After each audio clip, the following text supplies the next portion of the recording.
que les empreses del sector ja fa temps que estem bastant sensibilitzades pel tema i s'han començat a fer coses. És cert que s'ha començat a treballar en matèries reciclables o cotons orgànics i tal. Un altre punt que s'ha fet, ficar molts contenidors, ho heu vist segur, a moltes botigues, contenidors per recollir roba que ja no utilitzes i deixar-la allà.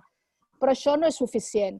La sostenibilitat arriba molt més enllà. O sigui, el primer que s'hauria de fer és, com deia, deixar de produir menys, produir roba de més qualitat, que duri més i, evidentment, amb teixits reciclables i amb totes les matèries que siguin sostenibles. Potenciar també fabricacions locals per zones. No vol dir que tot s'hagi de fabricar aquí a Espanya, ni molt menys, però si es fabrica a Europa per a Europa, el d'Amèrica per a Amèrica i que les mercaderies no tinguessin que anar viatjant tantíssim. Eficiència també en totes les xarxes de transport. Amb tot el que tinguis que fer, buscar l'eficiència màxima per no extendre'm. I després és molt important que el consumidor també ens sensibilitzem amb el consum racional.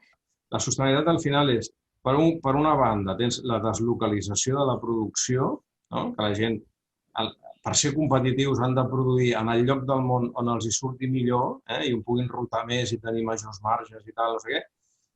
Això té un greu perjudici des d'un punt de vista de la sostenibilitat, amb tot el que ha explicat la Núria. I l'altra banda és precisament això, l'entrega a domicili. Això provoca, evidentment, un greu problema de contaminació i un greu problema de mobilitat, perquè no els veiem. O sigui, no són com taxis que estan pintats de grocs i tots veiem els taxis amunt i avall. Per la quantitat de paquets que es arriben a bellugar en una ciutat com a conseqüència del delivery a domicili és impressionant, és brutal. I no hi ha cap mena de regulació.